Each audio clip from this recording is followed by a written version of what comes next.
तो क्या मियाँ मोहम्मद बख्श साहब का शेर है। सबर दा फल मिठा हुंदा ते बेसबरा फल कौड़ा। मंजिल नूं ओ पा नहीं सकदा जिहड़ा पै जांदा है सोड़ा। अपना हक छोड़ देना ही बड़ापन है। कभी ख्वाहिशें पूरी होती हैं और कभी नहीं भी हो सकती। बर्दाश्त और सब्र में फ़र्क ज़रा समझ जाएं। बर्दाश्त का मतलब है कि मैं कुछ नहीं कर सकता, सो मैं जल रहा हूँ, मेरी बेबसी है और मैं अपनी बेबसी की वजह से खोखलेपन का शिकार हूँ, तकलीफ़ में हूँ। जबकि सब्र के मानी बड़े डिफरेंट हैं। सब्र के मानी ये हैं कि आपको तकलीफ़ के होते हुए भी अल्लाह पर तवक्कल करनी चाहिए। तो अल्लाह पर आप तवक्कल कर रहे हैं तो बेहतर वक़्त आ जाएगा, अच्छा वक़्त आ जाएगा। ये बुरा वक़्त अच्छा हो सकता है, सख्त वक़्त जो है कट सकता है। इसका नाम है एक अच्छी उम्मीद जो कि अल्लाह से बांधी हुई है। इसका नाम है सब्र। हमें जो है हुक्म जो है वो सब्र का है, ना कि बर्दाश्त का। हुक्म क्या है? सब्र करने का हुक्म है कि मुश्किल वक़्त जो है वो आ गया है और घबराना नहीं चाहिए। हर मुश्किल वक़्त के बाद आसानी भी है और मुश्किल के बाद आसानी है। परेशानी अगर आ गई है तो परेशान ना हों, अल्लाह पर तवक्कल रखें और इस परेशानी को ख़त्म ज़रूर होना है। तो हुक्म जब आपके पास सब्र का हो तो सब्र में ईमान ख़त्म नहीं होता, बर्दाश्त में ईमान ख़त्म होने का ख़दशा है। ईमान चला गया सो हमेशा सब्र कीजिए और ये उम्मीद रखें कि जो ज़्यादती हुई है या जो बुरा हुआ है वो किसी न किसी वक़्त में मेरे मालिक ने कंपलसेट कर देना है। मेरे रब मेरी इस मुश्किल को जानता है। अगर कोई मुश्किल आई है तो मैं अकेला नहीं हूँ, मेरा रब मेरे साथ खड़ा है। तो जब आप ये सारी बातें अपने ज़हन में रखेंगे और आपको अपना पुख्ता ईमान, अपने ईमान की वजह से आप कभी भी नहीं घबराएंगे और ये बात ज़हन में रखेंगे कि आपका ईमान मुकम्मल है और आपके इस ईमान की वजह से आपका अल्लाह ताला के साथ ताल्लुक़ है और इस परेशानी को अल्लाह ताला की ज़ात जानती है, तो आप कभी भी घबराएंगे नहीं। और अगर आपका ईमान मज़बूत है तो फिर आपका ये ईमान इस मुश्किल वक़्त को भी कटा देता है और अच्छा वक़्त भी आ जाता है। याद रखें कि अच्छा वक़्त आगे आना होता है। ये मुश्किल वक़्त में सब्र के ईमान के दामन को पकड़े रखना, कायम रखना ही इम्तहान है। सर जी देखें, अच्छे हालात में तो सारे ठीक होते हैं, थोड़ी सी चैलेंज आती है तो पता चलता है। बर्तन हिलता है तो पता चलता है कि बर्तन में क्या है। बर्तन में जहर हो तो भी पता चल जाता है। बर्तन में अगर मोहब्बत हो तो भी वो बाहर निकल आती है। तो आपके बर्तन का ज़र्फ़ तब पता लगता है जब मुश्किल हालात हों, तो टफ़ टाइम आता है और वो आपको पहले से ज़्यादा बेहतर बनाकर आगे ले जाता है।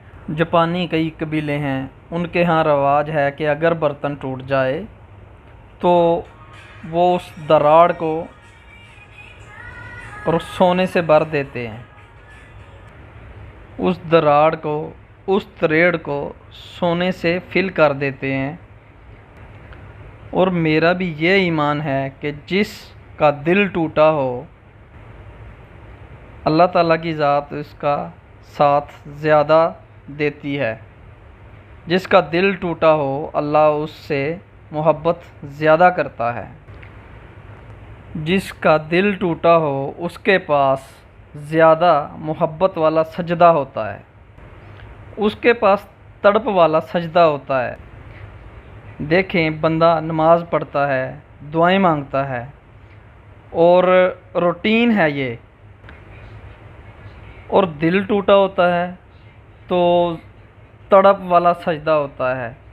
देखें, बंदा मोहब्बत का सजदा और तड़प का सजदा जो होता है, ये भी एक अल्लाह का ही इनाम है। जिसका दिल टूटा होता है वो ज़्यादा चाहत से, मोहब्बत से अल्लाह ताला की ज़ात के आगे गिड़गड़ा के तड़प वाला सजदा देता है। ये भी एक इनाम है अल्लाह ताला की ज़ात का उस आदमी के लिए। तो इससे पता चला कि तड़प का सजदा भी एक अल्लाह की अता है। सो इकबाल को ये बात समझ आ गई तो उसने कह दिया, तू बचा बचा कर न रख इसे, तेरा आईना है वो आईना जो शिकस्ता हो तो अजीज़ तर, निगाहे आईना साज में।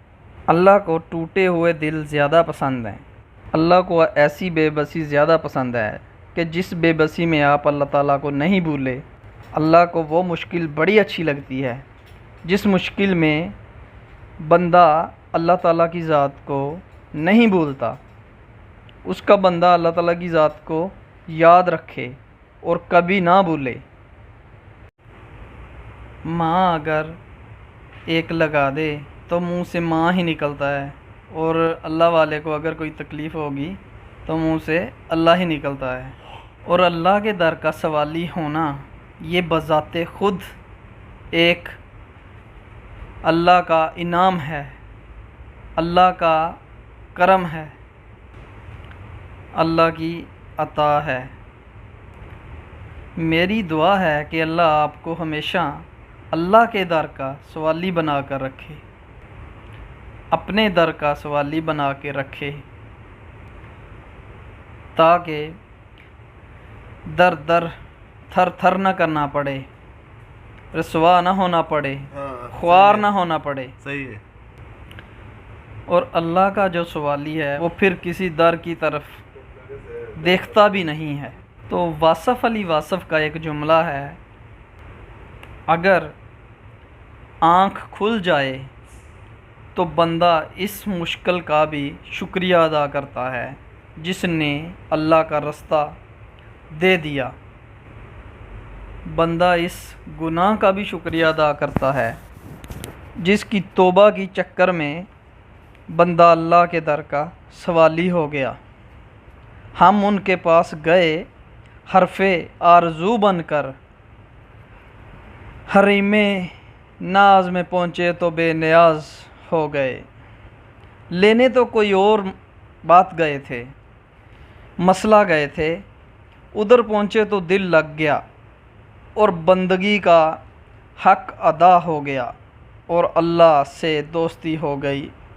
हजूर वाला अपनी ख्वाहिशों को पीछे रख कर बड़ी कुर्बानी देना ये बहुत बड़ी बात है। हजूर वाला ख्वाहिशों को कुर्बान करना ही बड़ापन है, अपना हक छोड़ देना ही बड़ापन है।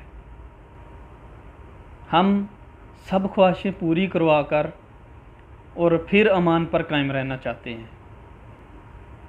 कभी ख्वाहिशें पूरी होती हैं और कभी नहीं भी हो सकती। अगर ख्वाहिशें पूरी नहीं भी होती तो फिर भी मेरा अल्लाह अल्लाह है, वो पूरी कायनात का रब है। और अगर पूरी हो जाती हैं तो फिर भी मेरा अल्लाह अल्लाह ही है। सो सब्र की तलकीन जौन सी है, नमाज के साथ साथ सब्र की भी तलकीन है। सब्र करो, नमाज का भी हुक्म है और सब्र का भी हुक्म है। काश हमारा मिंबर जितना नमाज का हुक्म देता है उतना सब्र का भी हुक्म देना शुरू कर दे, तो आप यकीन कीजिए पूरा माशरा उम्मीद से भर जाएगा। जो ये हमारे माशरे में नाउम्मीदी फैली हुई है, इसकी वजह ये है कि लोगों में सब्र ख़त्म हो गया है, सब्र करते ही नहीं हैं। तो क्या मियाँ मोहम्मद बख्श साहब का शेर है, सब्र दा फल मिठा हुंदा ते बेसब्रा फल कोड़ा, मंज़िल नूं ओ पा नहीं सकदा जिहड़ा पै जांदा है सोड़ा।